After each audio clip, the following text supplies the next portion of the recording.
Yo creo que hablar de qué es lo que estamos hechos y de lo que es lo que a nosotros como seres vivos y de que tenemos uso de razón, me imagino que a través del tiempo nos hemos preguntado de qué está hecho todo, de qué está hecha la naturaleza, las cosas, los seres vivos, el universo.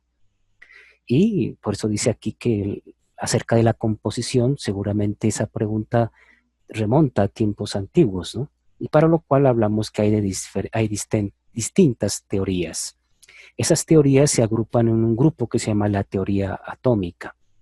En este caso, pues obviamente pues tiene que haber distintas teorías e interpretaciones y suposiciones, pero pues vamos a hablar únicamente de aquellas que de una u otra manera son muy consistentes y sobre todo pues que representan un campo de conocimientos organizado y plausible que sea posible de llamar teoría, ¿no? Entonces, como ese campo de conocimientos, todo lo que tiene que ver con, en este caso, con el recorrido de que estamos hechos, pero a partir del concepto del átomo. Y necesariamente, pues tenemos que remitirnos hacia aquí en la cultura occidental a los antiguos griegos, ¿no? Que son en últimas los que se han inventado la palabra átomo. Una de las corrientes filosóficas comandadas por Demócrito y su discípulo Leucipo, ¿no? Son los llamados atomistas. Estos atomistas son los que proponen que todas las cosas están compuestas de partículas diminutas. Estas partículas son invisibles e indestructibles y les dieron el nombre de átomo, que significa, o ellos lo quisieron significar como indivisible. Esta palabra átomo, pues la dividimos en dos, ¿no? Esa palabra tomo significa una parte de. Por ejemplo, cuando uno compraba una enciclopedia, decía, véndame un tomo de una enciclopedia. Un tomo significa una parte. Y a significa sin, o sea que sin partes. Eso traducible significa indivisible. Entonces, los átomos de los antiguos griegos son esas partículas diminutas, invisibles e indestructibles que se mueven en la eternidad en un infinito espacio vacío. Aunque los átomos están hechos de la misma materia, pero estos átomos pueden tener diferentes formas, diferentes medidas, pesos, secuencia y posición. Eso es lo que constituye justamente la posición, ¿no? de esta escuela filosófica. Pero las ideas de Demócrito y Leucipo tenían que competir con uno de los duros, es decir, con Aristóteles, y en este caso, pues la trayectoria, digamos así, la sabiduría y el buen nombre y toda la escuela filosófica aristotélica, pues, digamos así, pues le pone la pata encima a la escuela atomista. Y Aristóteles propone que toda la naturaleza está hecha principalmente de cuatro elementos: la tierra, el fuego, el aire y el agua. Y que entre estos cuatro elementos se establecen unas relaciones, por ejemplo, entre tierra y fuego, una relación y una propiedad que se llama seco. Entre el aire y el fuego, una propiedad caliente, entre el agua y el aire, húmedo, y entre agua y tierra, frío. Y que con base en eso, en agua, aire, tierra y fuego, se podía explicar la naturaleza de las cosas. Y esa teoría filosófica dura hasta 1808. No significa que en esos 2400 años después no haya habido otros intentos, pero a pesar de que hay otros intentos, sin embargo, es la teoría aristotélica la que tiene prioridad y sobre todo porque no entraba en contradicción con las doctrinas religiosas de la época, ¿no? Y por lo tanto, eh, las doctrinas religiosas seguían apoyando la idea aristotélica porque simplemente no entraban en contradicción con su doctrina religiosa. Pero es hasta 1808 donde John Dalton propone su teoría. Pero pues John Dalton no se inventa la teoría a partir de la nada, sino que John Dalton lo que pretende es establecer un campo teórico que pueda explicar, por ejemplo, el comportamiento de los gases ya previsto por las leyes de Boyle y Charles. Boyle, llamado el químico escéptico, entonces ya establece toda una serie de conceptos y conocimiento químico y sobre todo una de las leyes que lleva su nombre, que es la ley de Boyle, la relación entre la presión y el volumen. Y entonces establece Boyle la relación matemática, el comportamiento, pero no hay una explicación acerca de por qué ese comportamiento. Lo mismo también en relación con los gases, Gay-Lussac también establece otra de las leyes. Posteriormente, la ley de la conservación de la masa de Lavoisier y la ley de la composición constante de las proporciones múltiples de Prost. Es decir, aquí hay una serie de conceptos químicos y físicos que en realidad tienen una explicación matemática, explican el antes, el después y el por, pero no dicen a qué se debe, ¿no? Entonces, faltaba una teoría que logra explicar. Y es John Dalton, quien, retomando la idea filosófica de los griegos, que propone un modelo de átomo, comenzando por decir que toda la materia está compuesta por átomos. Entonces retoma, ¿no?, la idea nuevamente de los griegos. Y su primer postulado dice que la materia está formada por partículas muy pequeñas llamadas átomos y está de acuerdo en que son indivisibles e indestructibles. Dentro de su teoría, unos postulados también establece que átomos de un mismo elemento son iguales entre sí. Por ejemplo, los átomos de cobre serán iguales entre sí, pues porque pertenecen a un mismo elemento. Lo mismo los átomos de azufre serán iguales entre ellos, porque pues pertenecen a una misma sustancia. También establece que los átomos de diferentes elementos son diferentes entre sí. Por ejemplo, los átomos de cobre serán diferentes a los átomos de azufre. Igualmente establece que estos átomos se pueden unir formando lo que llamaba elementos complejos. Posteriormente se les da el nombre de compuestos químicos y se establece como la más pequeña parte de la molécula. Él le llamó elementos complejos, indicando que estos elementos se pueden combinar en relaciones enteras y sencillas. Cuando dice relaciones enteras, significa que no se puede coger un átomo y medio, sino que tiene que tomar entidades completas, un átomo, dos átomos, 5 átomos, y generalmente corresponden a números enteros pequeños, ¿no? Eso establece el amigo Dalton. ¿Qué observaciones podemos realizar sobre el modelo atómico de Dalton? Entonces dice, el primer postulado, cuando se refiere a que los átomos son partículas indivisibles, entonces pues sucede que posteriormente se descubre que los átomos sí se los puede dividir, que están conformados por partículas subatómicas como el electrón, el protón y el neutrón. Entonces, ese primer postulado de átomos indivisibles pues no funciona.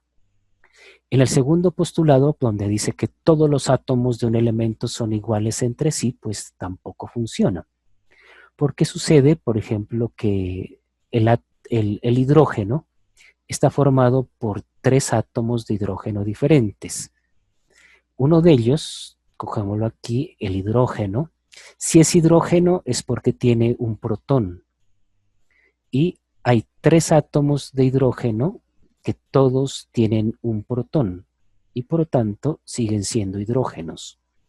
Pero el primero de ellos tiene 0 neutrones, el otro tiene 1 neutrón y el otro tiene 2 neutrones.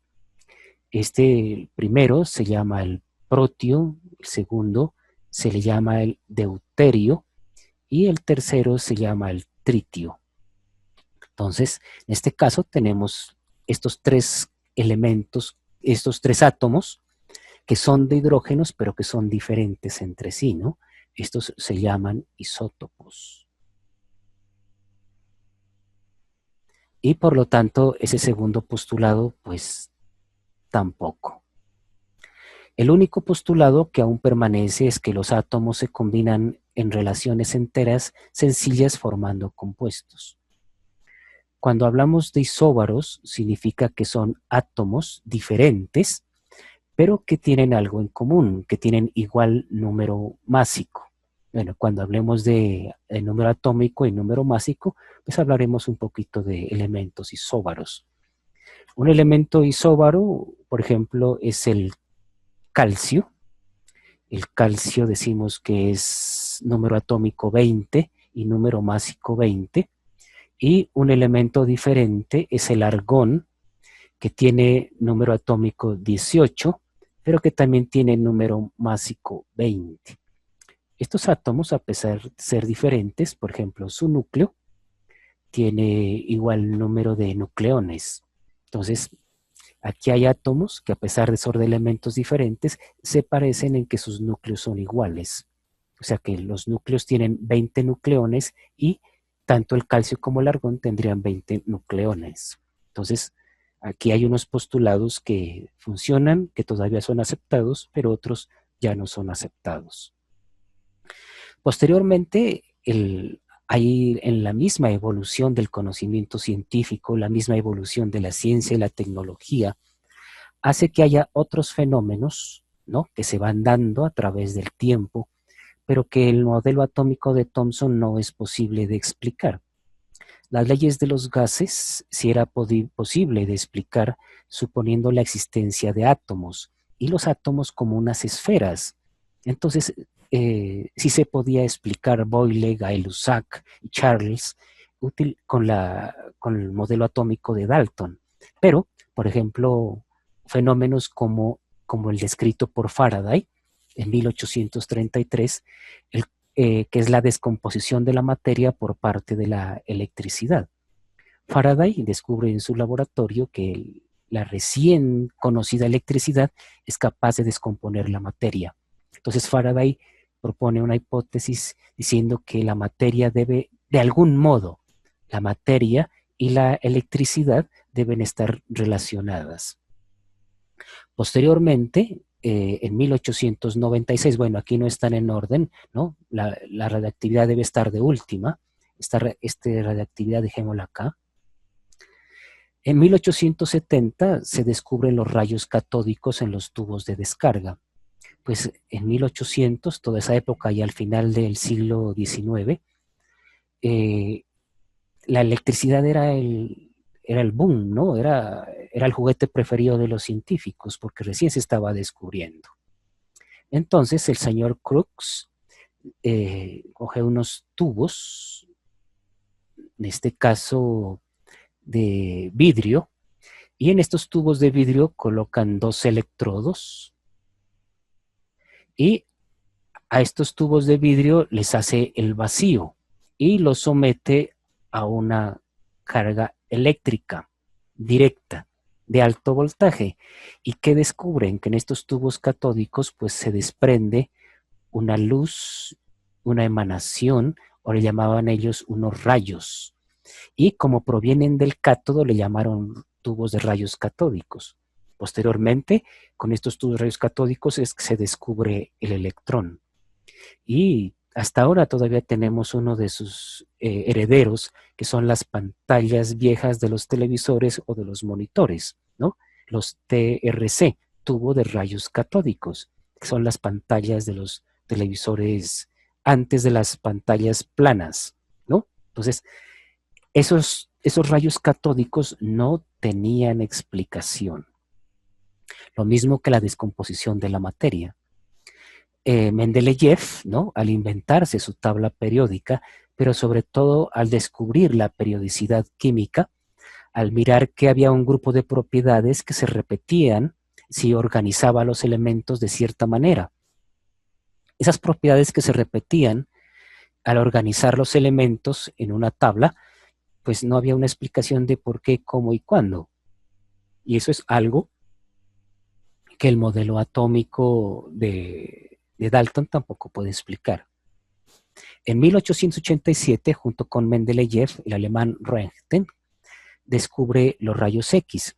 Justamente es en un tubo de rayos catódicos, pero perforado uno de los cátodos, y descubren que emite un tipo de radiación que era capaz de atravesar los objetos y de velar una, una, una película fotográfica.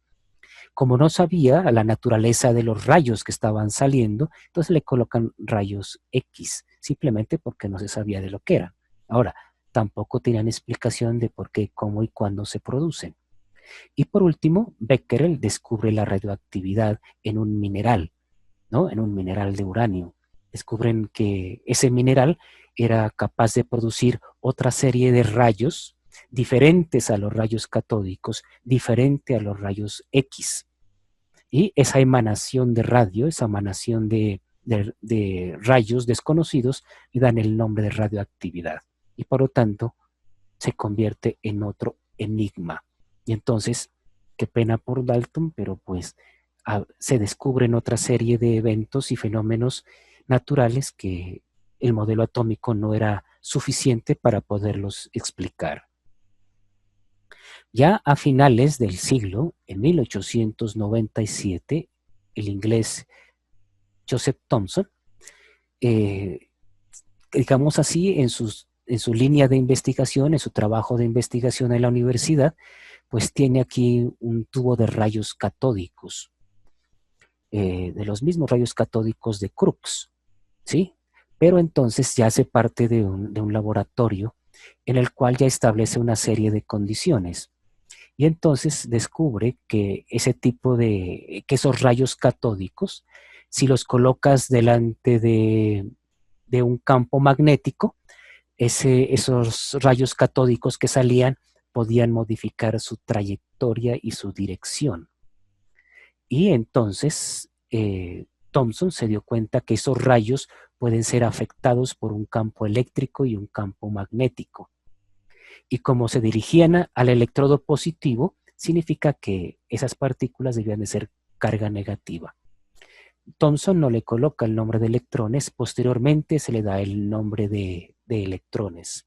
Pero lo que sí establece Thomson es que no importa de qué gas esté encerrado en el tubo de rayos catódicos, siempre esa emanación, siempre esos rayos son los mismos. Por lo tanto, propuso que esos rayos que se producen en los rayos catódicos, en los tubos de rayos catódicos, deben ser comunes para cualquier forma de materia. Entonces dijo, estas partículas que se está obteniendo aquí, no importa si coloco hidrógeno o coloco cualquier otro gas, las partículas se producen, son las mismas y con la misma carga negativa. Entonces, ella supuso que tenía que ver algo con la estructura de la materia.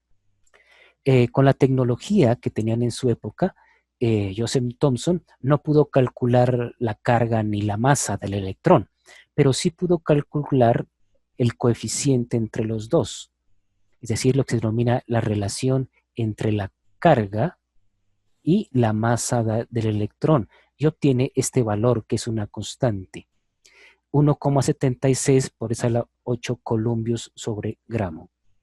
Esta es la relación o la división entre las dos, pero no tenía ni la carga ni la masa para poder despejar la otra variable. Eso lo hacen posteriormente.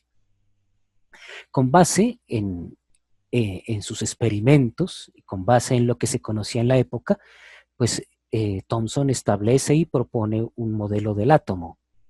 Entonces, ¿qué supone Thomson? Pues dice, el átomo tiene que tener electrones. Y como la materia y los electrones son cargados eléctricamente negativamente.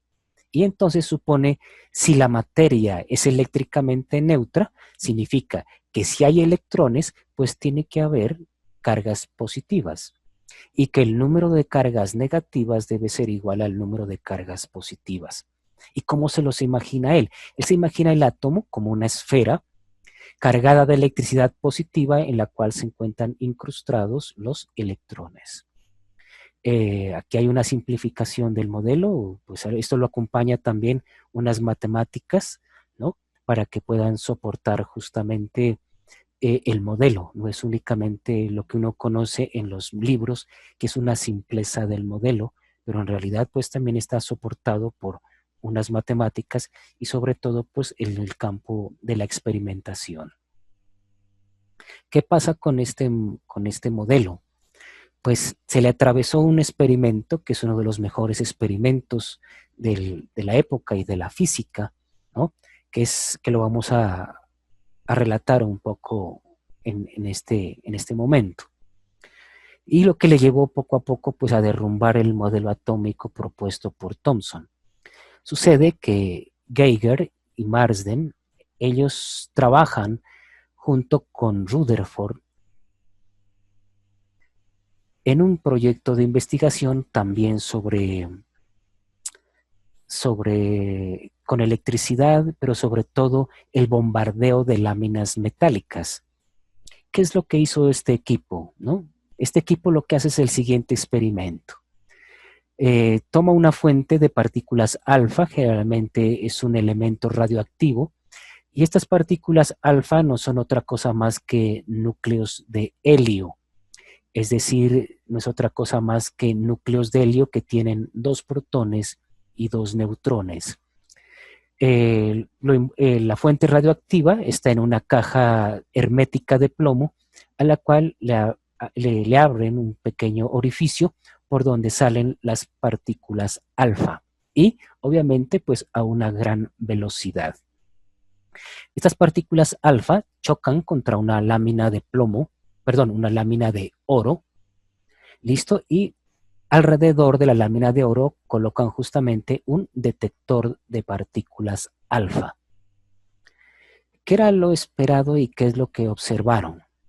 Pues dice, la mayoría de las partículas simplemente atraviesan la lámina de oro sin ninguna dificultad.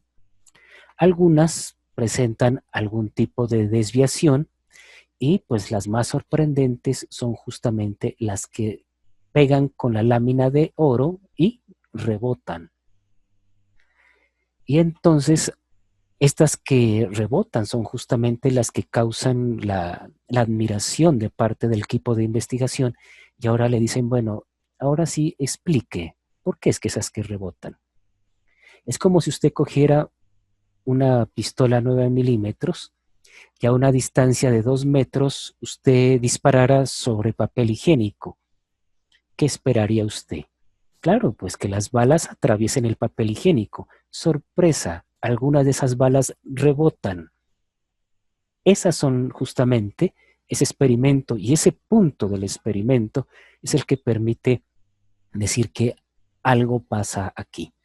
¿Cómo así que tienes unos núcleos de helio a altísima velocidad con una lámina muy delgada de oro y hay unas partículas que rebotan inclusive en un ángulo de 45 o hasta de 90 grados? Sorpresa. Entonces, son esa pequeña fracción de las partículas las que llevan a Rutherford a proponerse una nueva idea de lo que es el átomo. Este experimento, entonces, es justamente uno de los experimentos que lleva bueno, ese y otras cosas más, el que lleva a que el modelo de Thomson, pues simplemente pase a la historia, ¿no? Entonces, ¿qué se imagina Rutherford? ¿Qué conclusiones saca de este experimento? Y es ahí donde reside la genialidad, ¿no? Este experimento, sacar conclusiones. Entonces, sí, hay que partir entonces de que la lámina de oro está constituida por átomos, pero que si la mayor parte de las partículas lo atraviesa, significa que entre los átomos o entre el núcleo y los electrones, pues la mayor parte es el espacio vacío. Y esa es una de las conclusiones. Pero entonces, ¿cómo explicas lo que hace rebotar? Las partículas alfa, pues al tener 2 protones, pues tienen una doble carga eléctrica positiva. Y para que puedan rebotar con tanta fuerza, significa que necesariamente se encuentran partículas que también estén cargadas positivamente. Y por lo tanto, al entrar en contacto las dos, hay una fuerza que las rechaza y esa fuerza pues debe ser de carácter eléctrico. Como se sabía que los núcleos de helio están cargados positivamente, entonces supuso que sí, que dentro del átomo hay partículas cargadas positivamente para que haya un rechazo de tipo eléctrico. Entonces, propone Rutherford que sí, que la materia está conformada por átomos, pero que ese átomo está formado por un núcleo y que es justamente dentro de ese núcleo cargado positiva donde se concentra la mayor parte de la masa del átomo. Y que los electrones propuestos y descubiertos por Thomson sí están presentes, pero que se encuentran girando alrededor de ese núcleo. Como la mayor parte de las partículas alfa pasó sin mosquearse, entonces supuso que entre el núcleo y los electrones había gran cantidad de espacio vacío por donde pasan los electrones, y tiene toda la razón. ¿Qué más concluye Rutherford? Que como la materia es eléctricamente neutra, sí, el número de cargas positivas es igual al número de cargas negativas. Pero ese núcleo cargado positivamente, donde se concentra la mayor parte de la masa, no le cuadraban los cálculos para que solo haya una sola partícula, sino que propone que debe haber otra partícula sin carga, ¿no? Y que posteriormente se descubre y le llaman los neutrones. Esta es una representación del modelo atómico propuesto por Rutherford. Entonces nos damos cuenta aquí, entonces, que en el centro del átomo estaría conformado el núcleo, y él dice que hay unas partículas cargadas positivamente y que debe haber, ¿no?, otras partículas sin carga que todavía no las descubren y no les dan el nombre de neutrones, pero ahora conocemos que sí. Que alrededor del núcleo están unas partículas mucho más pequeñas llamadas electrones que giran alrededor del núcleo en órbitas circulares, y que la mayor parte del átomo es espacio vacío. Entonces, esta es una representación de este modelo. Y para nosotros, generalmente, este es el modelo que creo que se quedó en muchas de nuestras cabezas. Ese modelo es el modelo conocido como el del sistema solar en miniatura. Entonces, consideraba al átomo como un sistema solar en miniatura. Y creo que para muchos de nosotros nos quedamos con esta imagen donde está el núcleo y los electrones como unas pequeñas partículas y como unas pequeñas bolitas se encuentran girando en órbitas circulares. Bueno, pero ¿qué pasó? ¿Qué sucedió con este modelo? Pero pues entonces surgen ciertas observaciones que Rutherford no puede explicar. ¿Cómo es posible que dentro del núcleo haya partículas con carga positiva y que éstas puedan permanecer juntas? Ya Maxwell y la teoría electromagnética nos decía que cargas eléctricas del mismo signo se rechazan o se repelen, y que cargas eléctricas de signo contrario se atraen. Ya estaba bastante claro. Pero entonces le dijeron a Rutherford, bueno, explique, si usted dice que dentro del núcleo hay partículas cargadas positivamente, ¿cómo es que permanecen juntas?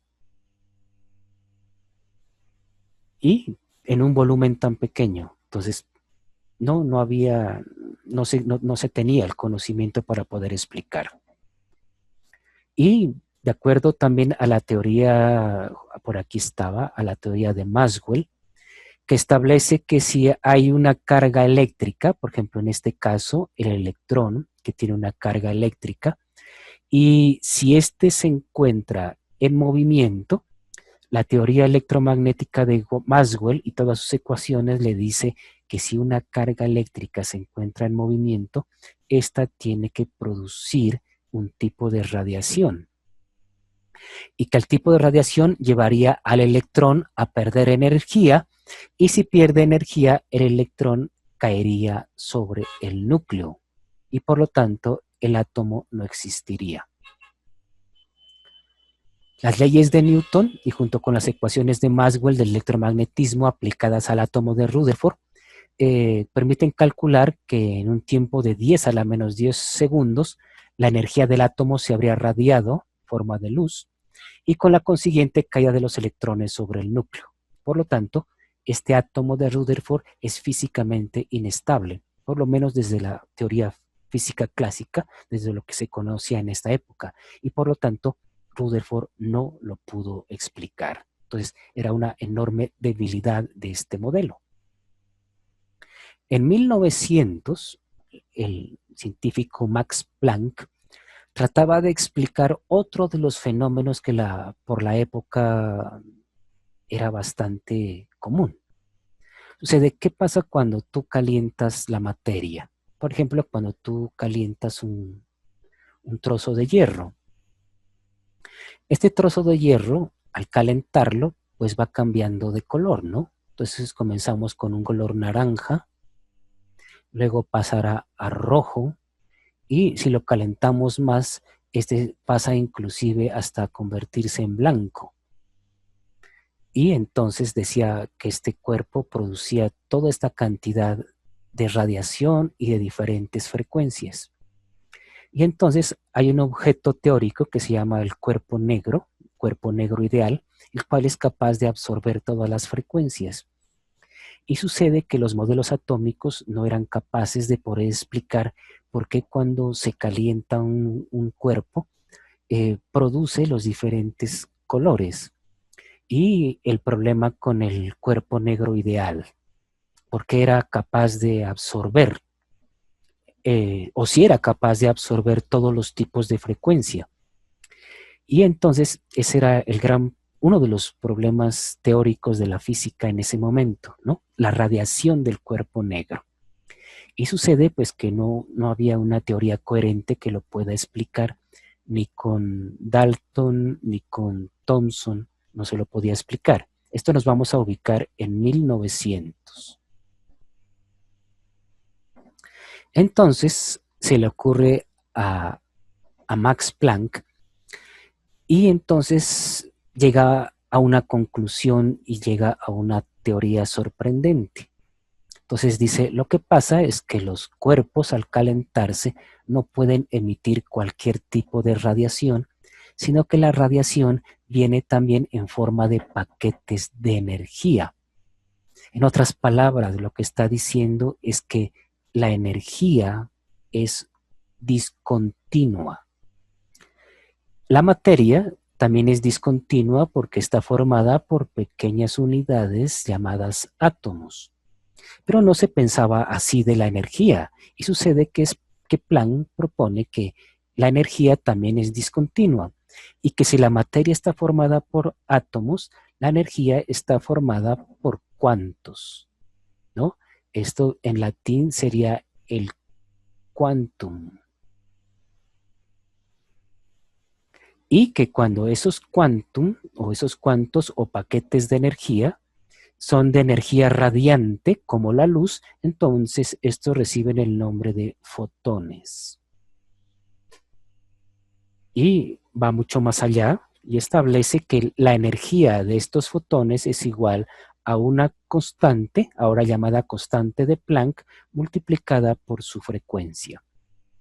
Entonces hay fotones que son más energéticos porque tienen una mayor frecuencia. Y entonces aquí lo más importante es esto, la discontinuidad de la energía. Se crea esta palabra quantus o quantum, los fotones y la energía que permite calcular la energía de los fotones.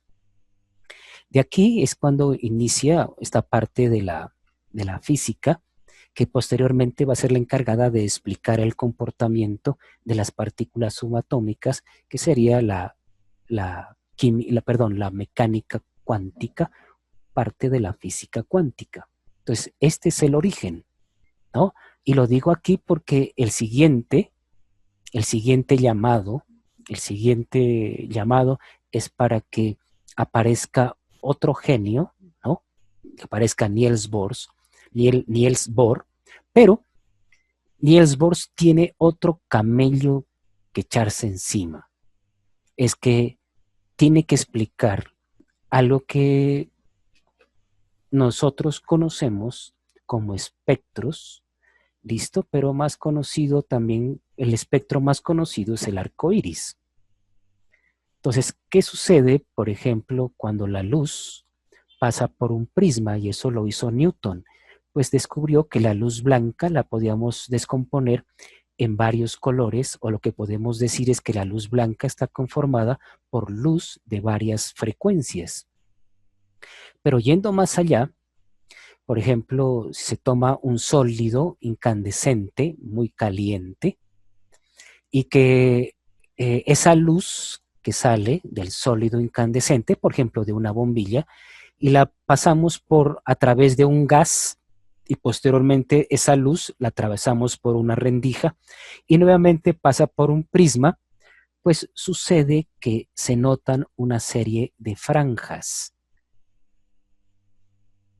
Esas franjas, que son de color oscuro, eran otro trabajito para explicar. Eso es lo que conocemos ahora con el nombre del espectro de absorción. Eso sucede cuando un haz de luz blanca, por ejemplo, puede ser de luz solar, atraviesa un elemento químico y luego esa luz la hacemos pasar por una endija y por un prisma y se notan estas líneas. Y entonces Bohr y todos los demás tenían el trabajito de poderlo explicar. Rutherford y su modelo pues no pueden explicar estas líneas del espectro. También es conocido el espectro de emisión. Por ejemplo, si tenemos una bombilla, y en esa bombilla, por ejemplo, tenemos un elemento químico como el sodio. Ahí en Toro Bajo y también en la Panamericana hay unas luces que producen una luz de color amarillo, ¿no? Esas son bombillas de sodio. Dentro de esa bombilla hay átomos de sodio que se excitan y al excitarse producen una luz de color amarillo. Si esa luz de color amarillo la paso por una endija y luego por un prisma, pues sucede que también aparecen otras líneas de colores y separadas a una distancia determinada. Este se denomina el espectro de emisión. Entonces, tenemos este conjunto de líneas de colores separadas a cierta distancia, que se llama el espectro de emisión, más el espectro de absorción. Y entonces tenían ese camellito de poder explicar. Entonces, otro trabajo más. Aquí nos muestra la diapositiva cómo es el espectro de absorción. Los colores que vemos de fondo corresponden a la luz blanca, ¿no? Producida por la bombilla o puede ser producida por la luz solar. Y estas franjas oscuras corresponden a unas frecuencias de luz que no están porque fueron absorbidas por un elemento químico que colocamos entre la fuente de luz y el prisma. Entonces, estos son los espectros de absorción. Cuando cogemos directamente la lámpara y colocamos un gas incandescente, entonces ya no hay luz blanca de fondo, sino que únicamente tenemos unas luces de colores. Y entonces lo que me está diciendo aquí es que se está produciendo una luz de unas determinadas frecuencias. Entonces le dijeron, ahora sí, espectros atómicos, explíquelos, cómo y por qué se producen. Y para eso, pues tocaba inventarse un nuevo modelo. Cabe resaltar, ¿no?, que este espectro de absorción y este espectro de emisión son huellas digitales de los elementos químicos. Se sabe que hay la presencia de un elemento químico, por ejemplo, en el Sol, porque al analizar su espectro, entonces nos producen estas rayas características de los elementos químicos.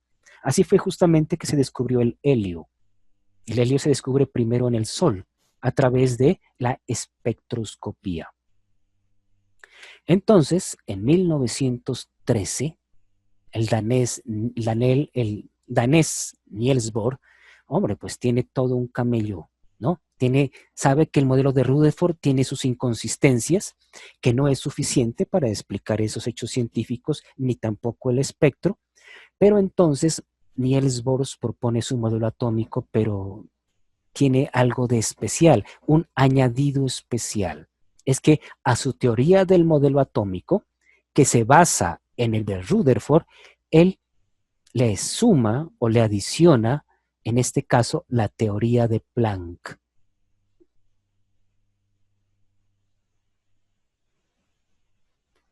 No, este es así, Planck.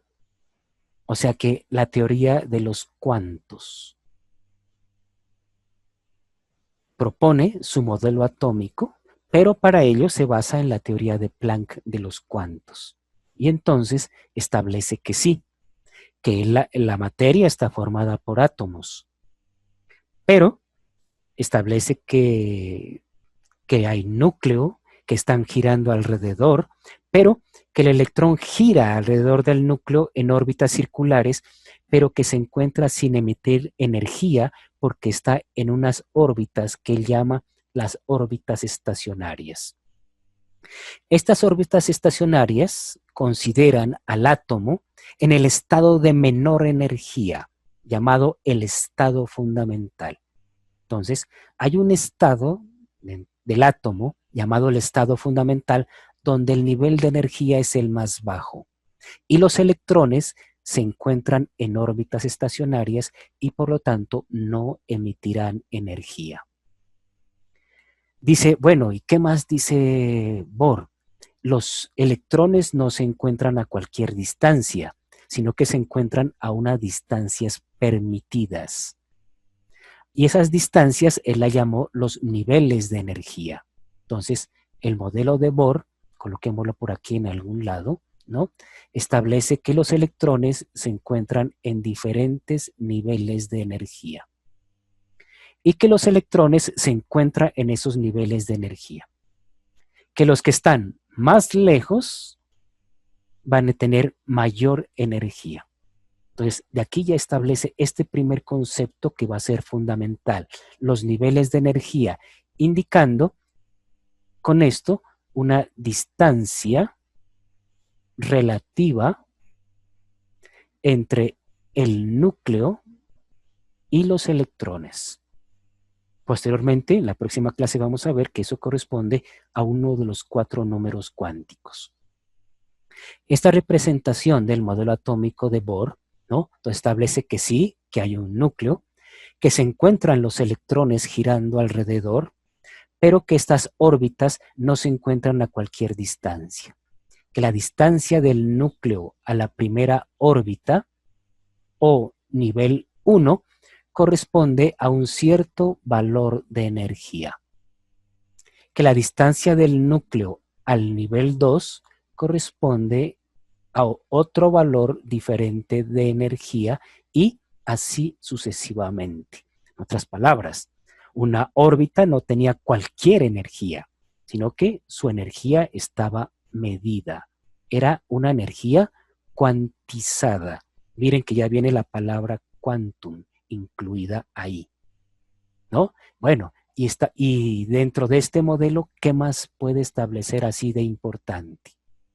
Pues Bohr por fin puede establecer que los electrones se pueden mover de un nivel inferior a un nivel superior. Entonces dice, un electrón se encuentra en el nivel 1.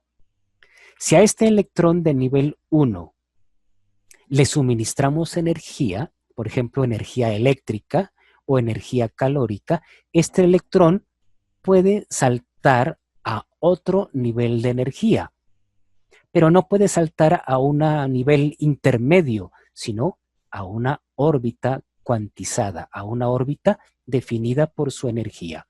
¿Y cuánto salta? Pues depende de cuánta energía le des. Entonces el electrón puede saltar de un nivel 1 a un nivel 3 y para ello absorbe energía. Ahora, igualmente dice, si un electrón, ¿listo? Un electrón pierde energía, Por lo tanto, significa que puede descender de nivel, pasar de nivel 3 a un nivel 1. No a valores intermedios, sino a valores determinados y fijos por su energía. Y en ese proceso, como está pasando de un nivel de mayor energía a uno de menor energía, la diferencia de energía simplemente la devuelve en forma de un fotón. Con eso puede establecer, entonces, que los átomos pueden absorber energía y también pueden emitir energía. Y con eso le da Chico para poder explicar cómo, a ver, no sé si es aquí, bueno, me salté, me voy a regresar acá. Y con eso puede establecer dos cosas. La primera, explicar cómo un átomo o cómo un elemento produce una determinada frecuencia de luz. Y aparte de eso, puede explicar con esto los espectros de emisión y los espectros de absorción. Y posteriormente, pues eso dará lugar para que se puedan formar los rayos láser y otras cosas más, ¿no? Dice aquí, la energía liberada al caer el electrón desde un nivel a otro de menor energía se emite en forma de un fotón, cuya frecuencia viene dada por la ecuación de Planck. Energía de fotón es igual a la frecuencia por la constante de Planck o constante de Planck por la frecuencia.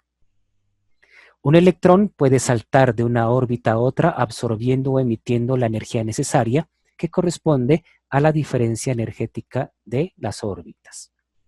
Cuando un átomo absorbe o emite radiación, el electrón pasa de una órbita de mayor o menor energía y la diferencia entre ambas órbitas se corresponde con una línea del espectro atómico de absorción o de emisión. Lo que nos dice cada línea del espectro son los valores de la energía. Recordemos que en el espectro cada línea corresponde a una frecuencia. Y que esa frecuencia le va a dar un cierto valor de energía. O sea que una determinada color de luz corresponde a una frecuencia diferente y por lo tanto a fotones de energía diferente. Y esa energía diferente corresponde justamente a los valores de los saltos de los electrones de una órbita mayor a una menor. Y wow, y con eso puede explicar el espectro de emisión. Aquí en esta gráfica nos muestran, por ejemplo, que si tenemos el primer nivel de energía, le corresponde cierto valor de energía. Cuando sube el nivel, sube el valor de energía y entonces tenemos 5 niveles de energía, 6, 7 niveles de energía y por lo tanto a mayor nivel de energía, a mayor nivel, un mayor valor de energía. Bueno, esta es la misma explicación de los espectros de absorción y de los espectros de emisión. Entonces, ¿qué observaciones podemos realizarle a Bohr? ¿No? En primer lugar, pues que pudo explicar por fin las rayas de los espectros atómicos. Y yo pienso que el principal acierto de Bohr fue integrar la teoría de Planck a su modelo atómico. Con eso pudo sobrepasar los aspectos contradictorios del modelo de Rutherford. Y entonces, a partir de aquí, ¿no? Yo creo que nos quedamos con este modelo atómico, donde establecemos un núcleo y luego le miramos que hay unas órbitas elípticas, ¿no? Y creo que este es el modelo atómico que todavía tenemos en nuestra cabeza. Este modelo atómico de Bohr sufre alguna modificación posterior a partir de Sommerfeld, quien le hace una modificación al modelo de Bohr estableciendo que no solo puede haber órbitas circulares, sino que a partir del primer nivel también puede tener órbitas elípticas. Y entonces esas órbitas elípticas son las que nos dan lugar a la idea de átomo que tenemos en nuestras cabezas. Esto funciona en la medida de que entendamos que esto es un modelo. A partir de aquí y a partir de Planck y a partir de la naciente mecánica cuántica, entonces esta imagen del átomo se pierde y ya encontramos unos modelos mucho más difíciles de encontrar una analogía con algo real y se vuelve algo sumamente abstracto y generalmente corresponde su descripción a ecuaciones matemáticas, como la que vemos aquí. Junto con Bohr y su creciente mecánica cuántica, recién fundada, recién estableciendo los pilares fundamentales de la mecánica cuántica, que es la encargada de explicar el comportamiento del mundo microscópico, pues Bohr y Einstein establecen una serie de correspondencias. Bohr creo que estaba en Copenhague y Einstein ya había migrado a Estados Unidos y la manera de comunicarse eran por cartas y donde establecían unos retos o experimentos mentales. Junto con eso, entonces, el austriaco Erwin Schrödinger establece un nuevo modelo tratando de juntar lo que hasta ese momento eran los nuevos postulados de la física y la reciente mecánica cuántica que se estaba construyendo. Entonces, Erwin Schrödinger propone una ecuación, la famosa ecuación de Schrödinger, que permite establecer una ecuación de ondas, estableciendo que el electrón se comporta como una onda. Luego regreso aquí. ¿Y por qué se le ocurre a Schrödinger decir que el electrón es una onda? Pues justamente porque otro de los grandes científicos de la época, el francés Louis de Broglie, en su tesis doctoral, establece que el electrón tiene propiedades de onda y de partícula. Pues sucede que antes de Broglie, el mismo Einstein establece una de las, pone fin, ¿no?, a una de las disputas a que qué pasaba con la luz. Si la luz era de naturaleza o formado por partículas o estaba conformado por ondas.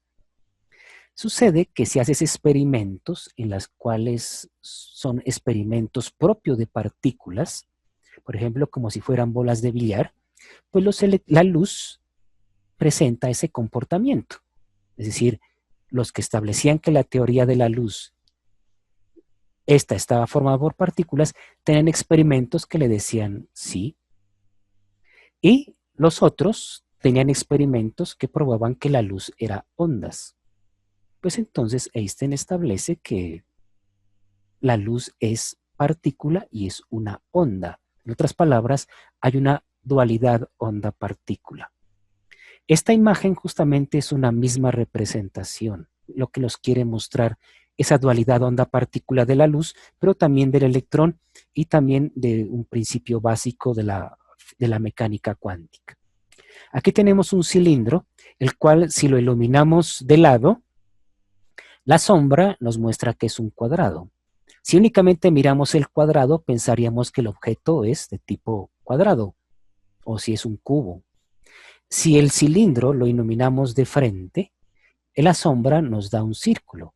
O sea que, al fin, ¿qué es? ¿Es un cuadrado o es un círculo? Es las dos cosas y depende de cómo lo alumbres. En la luz pasa lo mismo. Responde de acuerdo al experimento y por lo tanto Einstein establece que la naturaleza de la luz es de onda y partícula. Posteriormente de Broglie, entonces hace esa misma analogía que con la luz y entonces habla de que los electrones también pueden ser ondas y pueden ser partículas. Y eso obviamente para su época es algo muy difícil de digerir. ¿Cómo así que los electrones pueden ser ondas y partículas? Sí, si los electrones son lanzados como un cañón y golpean, entonces se comportan como un cañón y se comportan como partículas. Y un famoso experimento que se llama el experimento de la doble endija, donde muestra que el electrón presenta comportamientos ondulatorios. En otras palabras, el electrón se comporta también como una onda. Y entonces tenemos aquí un concepto que se denominan las ondas de materia. Y sobre este concepto piensa Schrödinger, que tiene la razón, y por lo tanto se propone lanzar una ecuación llamada ecuación de Schrödinger, en la cual considera al electrón como una onda y por lo tanto establece una ecuación de ondas que le permita establecer esas propiedades ondulatorias. Y esta que vemos aquí es una de las variantes de la ecuación de Schrödinger. ¿Sí? Y hay varias ecuaciones de Schrödinger dependiendo si es relativista, no es relativista, si es en función del tiempo, si es en una dimensión o en tres dimensiones. ¿Sí? Schrödinger la propuso únicamente para describir el comportamiento ondulatorio del electrón del hidrógeno. Posteriormente,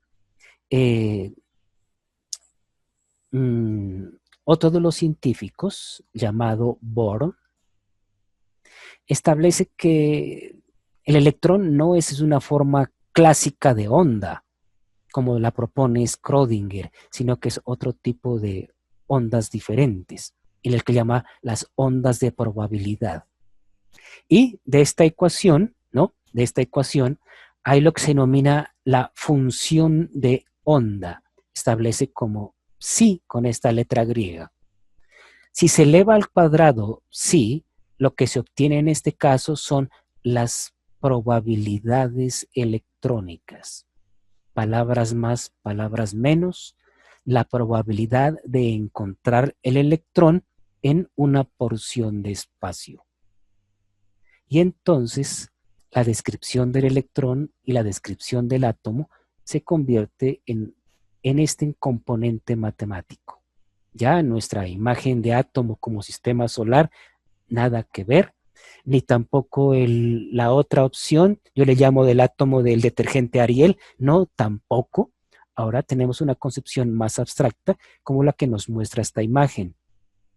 En esta imagen lo que podemos ver es justamente al graficar el cuadrado de la función de onda de la ecuación de Schrödinger, se obtiene este tipo de imágenes y que representan la densidad electrónica. ¿Y eso qué es? Las probabilidades de encontrar al electrón. Aquí ya no se habla de que la certeza del electrón, sino que se habla de las probabilidades de encontrar al electrón.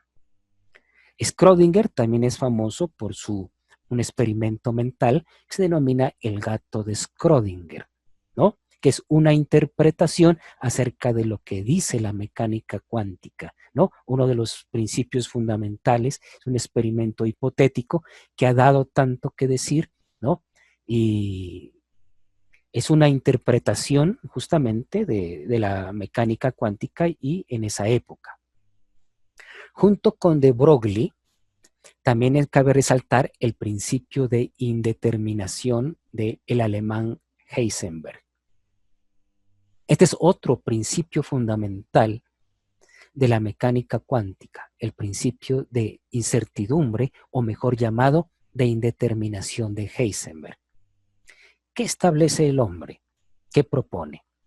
No se puede determinar en términos de física cuántica simultáneamente y con precisión ciertos pares de variables físicas, como la posición y el momentum de un objeto dado.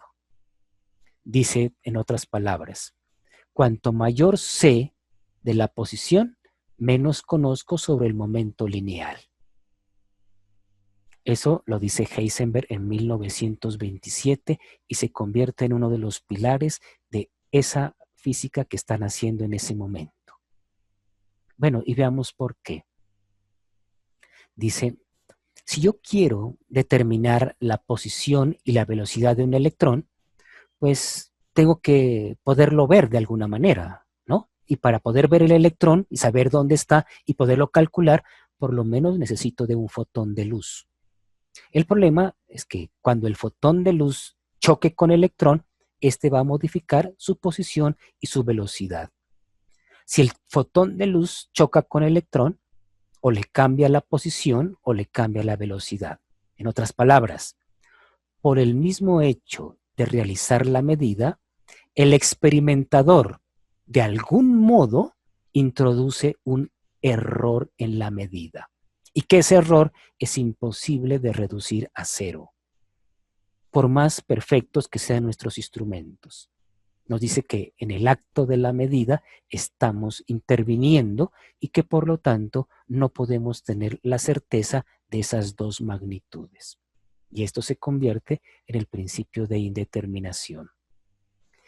Junto con eso, una de las consecuencias de ese principio es que los físicos y los científicos dejaron de pensar que podían conocerlo todo con absoluta precisión, que el universo funcionaba como un reloj y que si se podía conocer el antes y otra variable, podíamos conocer el después.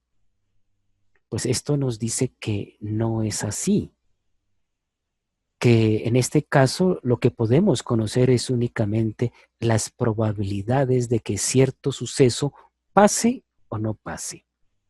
Y eso es muy importante desde el punto de vista de la filosofía de la ciencia, porque viene a ser todo un cambio de paradigma, otro cambio de la forma de pensar, ¿no? En otras palabras, hay una indeterminación cuántica. Y entonces eso nos dice algo que le chocaba mucho a Einstein, pensar que no se podía llegar a conocer el universo con tanta precisión. Y de ahí es que surge esa expresión de Einstein de que Dios no juega a los dados, porque no estaba de acuerdo con que no haya esa certeza, sino que ahora hablemos de probabilidad. Consecuencia del principio de Heisenberg, el efecto túnel, la energía de punto cero, la existencia de partículas virtuales, la famosa energía de vacío y la radiación de Hawking de los agujeros negros y muchas cosas más.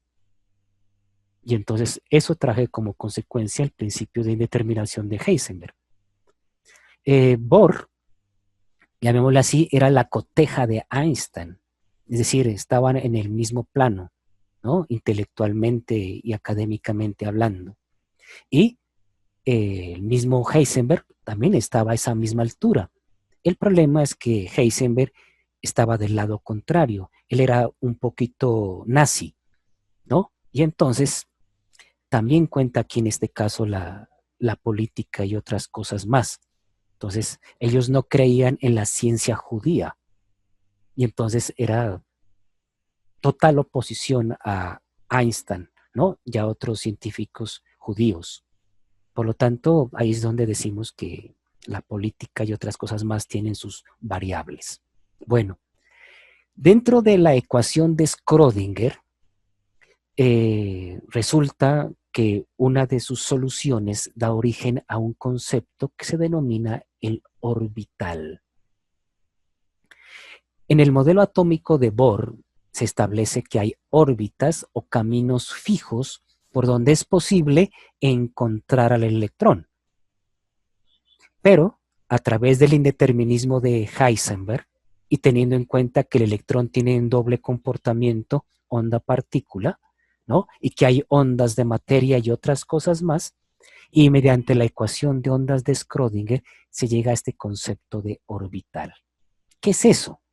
No es otra cosa más que la porción de espacio alrededor del núcleo donde las probabilidades de hallar el electrón son máximas. Este orbital, en algunos lados, también se lo conoce como un REMPE. Esto es región espacio energética de manifestaciones probabilísticas electrónicas. En otras palabras, un pedacito de espacio alrededor del núcleo en 3D, obviamente, ¿no? Donde ya no hablamos de la certeza de hallar el electrón, sino de la probabilidad de encontrarlo. En el grado 10 seguramente comenzaron a ver parte de lo que estoy hablando y se encuentran con estos dibujos que tengo aquí en pantalla. Pues aquí miramos un orbital S. ¿Qué es esto? Una porción en forma de una esfera, donde es probable encontrar al electrón. Hay orbitales de forma esférica, otros lobulares o bilobulares de 2 lóbulos, otros tetralobulares y que tienen diferentes formas. ¿Y qué son estas florcitas? Estas florcitas no son otra cosa más que orbitales D, que es el que estoy señalando aquí. Es una porción alrededor del núcleo de esta forma donde es probable encontrar al electrón. Esta es la mejor representación de un orbital. Aquí tenemos el núcleo cargado positivamente y cada puntico no es un electrón. Esto se denomina la densidad electrónica, donde es más probable encontrar al electrón. O podemos decir, donde las probabilidades de hallar el electrón son mayores, cercas al 90%. Mientras que Bohr hablaba de órbitas, entonces Schrödinger, y de ahí en adelante hablamos de orbitales energéticos. ¿Qué es eso? Una porción de espacio. Ahora, ¿de dónde salen estas formas? De resolver y graficar la ecuación de Schrödinger. Ahora sí ya miramos que el concepto es totalmente diferente, ¿no?, a lo que habíamos pensado en un principio. Bueno, a ver, veamos qué horas son. Bueno, yo creo que, bueno, termino aquí para seguir con la idea. Aquí no me demoro, ¿no? En 1928, Paul Dirac y Pascual Jordan le colocan algo más a la ecuación de Schrödinger. ¿Listo? Y entonces a la ecuación de Schrödinger, entonces le meten la teoría de la relatividad. Y por lo tanto, no solo tienes una descripción cuántica del electrón, sino que ahora tienes también una descripción desde el punto de vista de la teoría de la relatividad. Entonces, aquí surge otro concepto de el modelo atómico llamado de Dirac-Jordan. Ya es una descripción cuántica y relativista del electrón.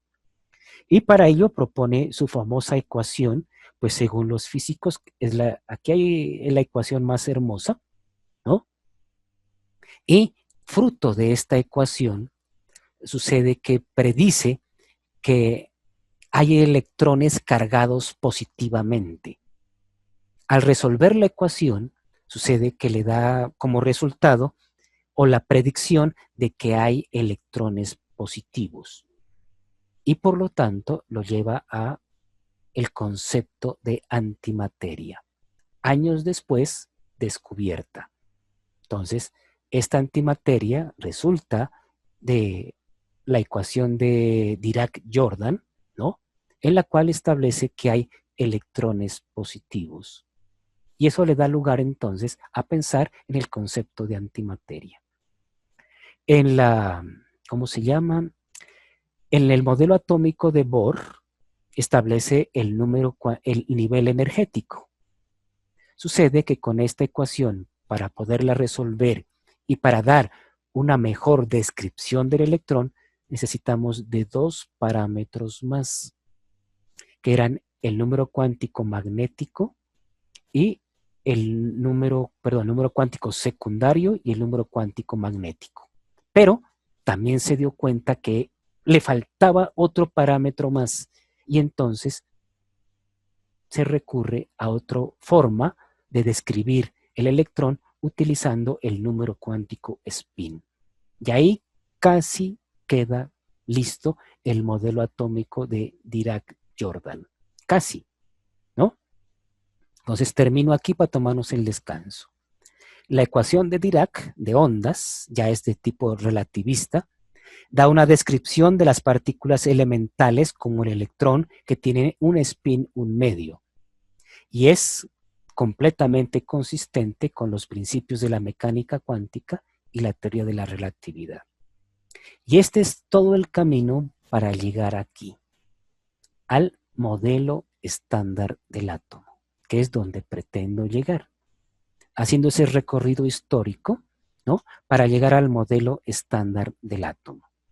En este punto, ya está ahora, faltando 10 para las 4, entonces tomémonos un descanso de unos 20 minutos y nos vemos a las 4 y primero dejemos de grabar, ¿no? Listo, pausar grabación. Listo, luz, cámara, acción, toma 2. Bueno, todo lo anterior concluye en lo que denominamos el modelo estándar del átomo. Esta es una teoría entendida justamente como ese cuerpo organizado de conocimientos, ¿no? Que pretende describir las relaciones entre las interacciones fundamentales, antes llamadas fuerzas, y las partículas elementales que componen a toda la materia. Digamos que este es el fruto de todo el desarrollo de mediados y principios del siglo XX, ¿no? Y que pues no digamos que se concluye, pero sí por lo menos se desarrolla entre 1970 y 1973, consistente con la mecánica cuántica y la relatividad especial. Sin embargo, pues no es totalmente acabado. Hay la interacción gravitatoria que no es posible de integrar con el resto de las demás interacciones, ¿no? La cuarta interacción fundamental conocida, la gravedad, entonces justamente es lo que falta por incluir dentro de este modelo. Cuando hablo de incluir significa que haya una descripción cuántica de la gravedad.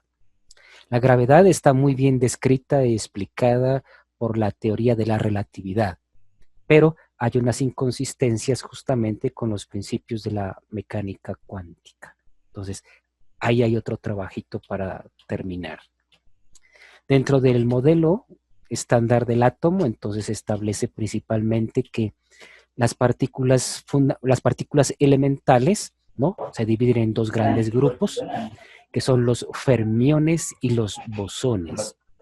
Se denominan los fermiones a todas las partículas responsables, en este caso, llamémosle así, de la forma de la materia másica. Se caracterizan porque los fermiones todos tienen el número cuántico spin semientero, o sea, fraccionario, y se pueden describir bajo la estadística de Fermi. De ahí viene el nombre de Fermi, ¿no? De Enrico Fermi, un famoso físico de finales del siglo XX. Y el otro grupo corresponde a los bosones, que son las partículas encargadas de las interacciones o de las fuerzas. También traje. ¿También trajo granadillas? Bueno. Las 3:30. Bueno, gracias por las granadillas. Bueno, continuamos sin las granadillas. Bueno, entonces les decía que los bosones, ¿no?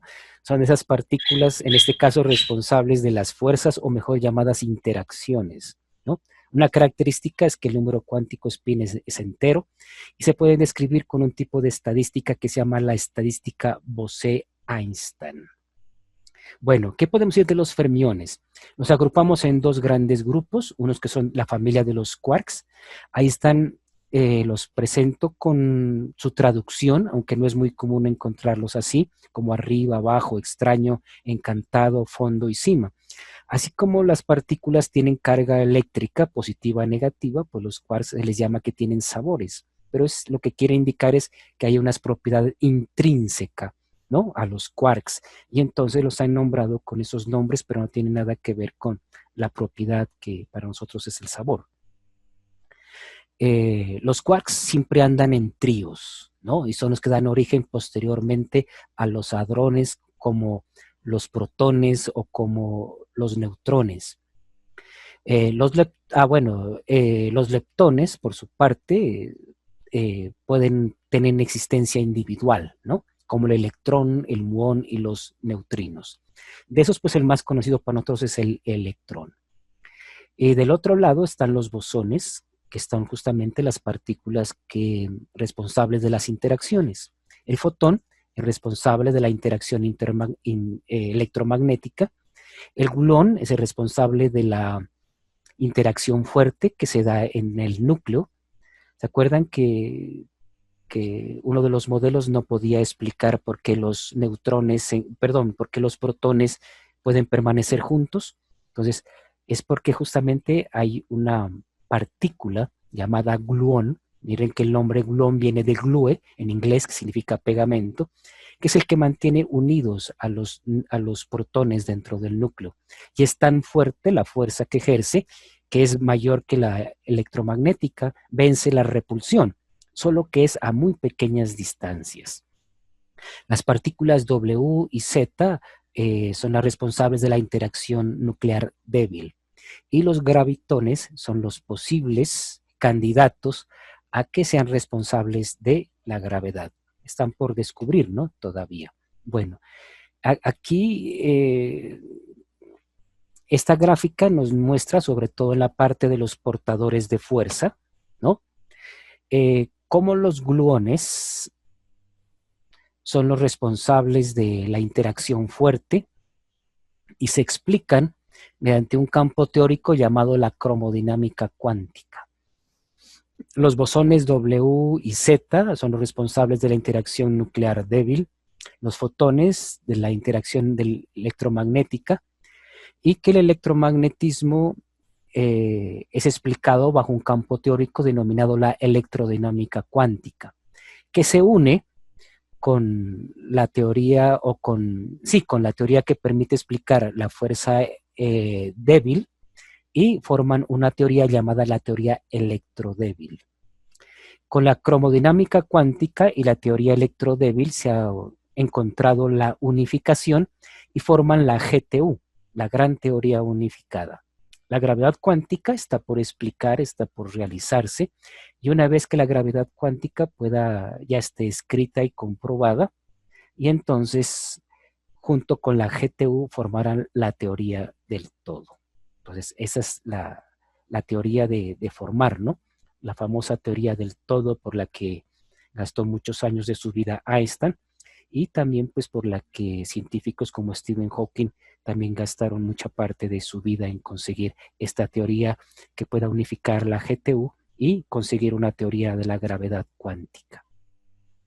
En el modelo estándar del átomo, considera el átomo formada por el núcleo, donde se encuentran los neutrones y los protones, y los electrones giran alrededor en diferentes orbitales.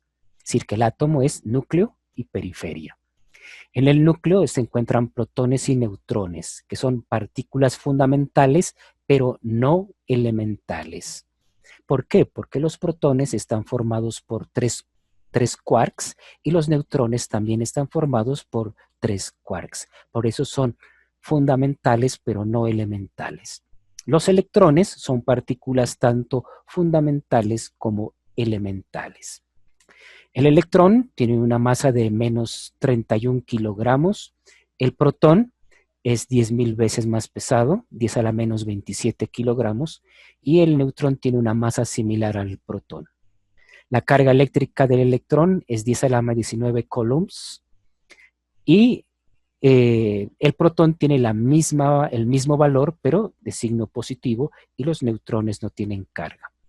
Las tres partículas tienen spin fraccionario. Dentro de esas partículas fundamentales, entonces encontramos los electrones. Es una partícula fundamental y elemental de carga negativa, ¿no? Stoney la propuso, Stoney le dio el nombre, pero fue Thomson el que la descubrió. Los protones, otra partícula subatómica fundamental, pero no elemental, con carga eléctrica positiva, su carga es igual a la del electrón, pero de signo contrario. Los protones están formados por 3 quarks, 2 quarks arriba, up, más un quark abajo o down, unidos por la fuerza nuclear producida por los gluones. El número de protones identifica y diferencia a los átomos de un elemento. Por eso decimos que el hidrógeno tiene un protón y eso hace que sea hidrógeno. El helio tiene 2 protones y lo identifica como helio. Si tiene 79 protones es oro y si tiene 80 protones es mercurio. Eso es lo que lo identifica y lo diferencia. Los neutrones es otra partícula subatómica fundamental, pero tampoco es fundamental, pero no elemental. No tienen carga, sin carga eléctrica negativa, mejor dicho, sin carga eléctrica, aquí sobra esto, y de masa similar al protón. ¿Por qué son importantes los neutrones? Porque justamente le dan estabilidad al núcleo. Recordemos la interacción protón con protón, el rechazo entre ambas cargas, ¿no? Entonces tratan de separarse y la fuerza nuclear fuerte los permanece unidos, pero para darle estabilidad a ese núcleo y que no se rompa, hacen falta los neutrones. En los átomos pequeños, los neutrones generalmente son en igual número que los protones, pero de ahí en adelante, ya para átomos bastante grandes, generalmente los neutrones son el doble de los protones y eso le da estabilidad al núcleo.